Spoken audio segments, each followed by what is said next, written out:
السلام علیکم ورحمۃ اللہ وبرکاتہ۔ مسقط سے بابر صاحب پوچھتے ہیں کہ سکول کی تعلیم کے حوالے سے شریعت کا حکم کیا ہے؟ کیا بچوں کو سکول میں بھیجنا اور پڑھانا جائز ہے یا ناجائز؟ جی بابر بھائی، شریعت میں سکول کی تعلیم پر کوئی ممانعت نہیں ہے۔ بچوں کو سکول میں پڑھانا جائز ہے، بلکہ میں سمجھتا ہوں کہ ضروری ہے۔ جس طرح آخرت کو سنوارنے کے لیے اور اللہ سبحانہ و تعالیٰ کو راضی کرنے کے لیے قرآن و سنت کی تعلیم ضروری ہے، دین کی تعلیم ضروری ہے، اسی طرح دنیاوی معاملات چلانے کے لیے سکول کی تعلیم، سائنس، ٹیکنالوجی، ان کی تعلیم بھی ضروری ہے۔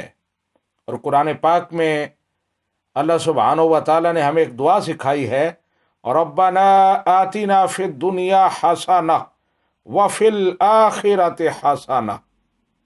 اے الہ العالمین، ہماری دنیا بھی بھلی فرما اور ہماری آخرت بھی بھلی فرما۔ دنیا میں بھی ہمیں اچھائی عطا فرما اور آخرت میں بھی۔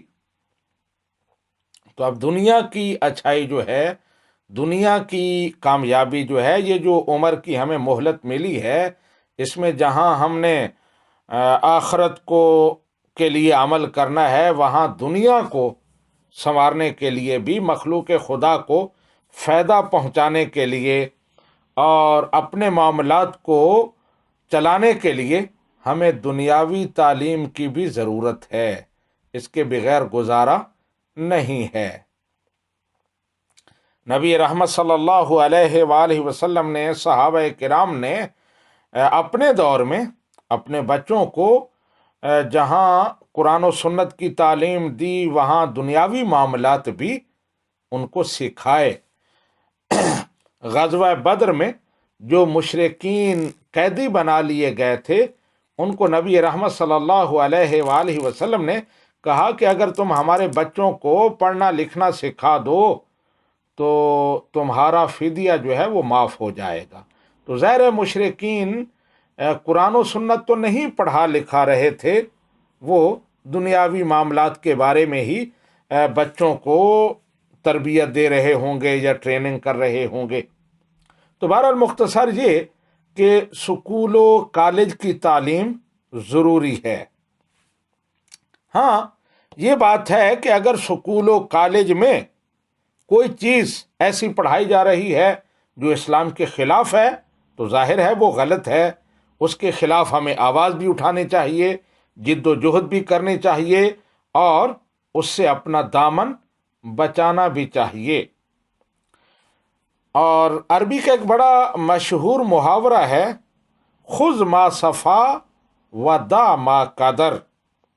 اگر کہیں کوئی غلط چیز بھی پائی جاتی ہے اور تم اس کو روک نہیں سکتے، تمہارے پاس اتنی پاور نہیں ہے، تو پھر وہاں جو اچھی چیزیں ہیں وہ لے لو، اور جو گندی چیزیں ہیں، غلط چیزیں ہیں، ان سے اپنا دامن بچا لو۔ جیسے پھولوں کے ساتھ کانٹے بھی ہوتے ہیں، تو پھول حاصل کرنے کے لیے ہم کانٹوں سے ہاتھ بچاتے ہوئے پھولوں تک پہنچتے ہیں۔ تو اسی طرح سکولوں میں، کالجز میں، یونیورسٹیز میں بہت سارے ایسے معاملات ہیں جو ہمارے بچوں کے کردار پر اثر انداز ہوتے ہیں، اور معاملات بہت سارے خراب ہوتے ہیں۔ تو ایک صورت تو یہ ہے کہ ان کو روکنے کی کوشش کی جائے، پھر یہ کہ اپنے بچوں کی اس طرح تربیت کی جائے کہ وہ وہاں جائیں تو جو اچھی چیزیں ہیں وہ لیں اور بری چیزوں سے بچیں۔ اور پھر یہ بھی بات ہے کہ وہ دوست جو قوم کو سکولوں سے، کالجز سے، یونیورسٹیوں سے روکتے ہیں اور وہاں جانے کو ناجائز، حرام قرار دیتے ہیں، تو ان کی خدمت میں گزارش یہ ہے کہ ٹھیک ہے، تم اس سسٹم کو تنقید کا نشانہ بنا سکتے ہو، لیکن صرف تنقید کرنا تو کافی نہیں ہے، اس کا کوئی متبادل نظام بھی دو نا۔ اب چاہیے یہ کہ اگر سکول کالجز جو گورنمنٹس کے انڈر چل رہے ہیں ان میں نظام اچھا نہیں ہے تو پھر دیندار متقی لوگ مل کر امداد باہمی کے تحت ایک ایسا سسٹم لے آئیں، سکولوں کا نصاب بھی خود بنائیں جس میں کوئی غیر شرعی چیز نہ ہو، اور اس میں ماحول بھی ایسا سیٹ کریں کہ جو بچوں کی سیرت و کردار کو، ان کی روح کو جلا بخشے، ان پر کوئی منفی اثر نہ ڈالے۔ اگر جی ہو جائے تو جی تو بہت اچھی بات ہوگی، لیکن صرف قوم کو تعلیم سے دور رکھنا کہ سکول و کالج میں نہ جائیں، نہ کوئی اس کا متبادل دینا، وہاں جو خرابیاں ہیں نہ ان کے خلاف بات کرنا، صرف یہ کہ جائیں ہی نہیں۔ ایک طرف تو وہ ساتھی یہ کہتے ہیں کہ یہود و نصارہ کا غلبہ ہے اور یہ نصاب بھی انہوں نے بنائے ہیں، سکولوں کا سسٹم بھی ان کی طرف سے آیا ہے۔ اب ظاہر ہے کہ یہ سائنس اور ٹیکنالوجی، اسی کے ذریعے انہوں نے یہ غلبہ حاصل کیا ہے۔ اس دنیا میں طاقت کے سورسز اور سر چشمے یہی ہیں۔ علامہ اقبال کہتے ہیں از علم و فن چراغش روشن است، کہ یورپ کا چراغ، ان کی ترقی علم و فن کی وجہ سے ہے۔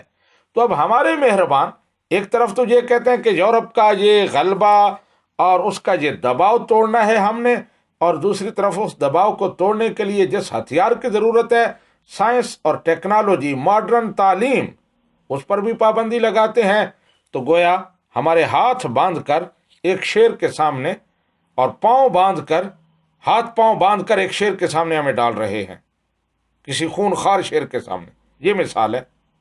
تو بہرحال مختصر یہ کہ مانتے ہیں سکولوں میں، کالجز میں بڑے مسائل ہیں، ماحول بڑا خراب ہے، اس کے خلاف ہمیں آواز اٹھانی چاہیے، اس کی اصلاح کی جدوجہد کرنی چاہیے، لیکن قوم کو بالکل تعلیم سے محروم کرنا یہ بہت بڑی زیادتی ہے۔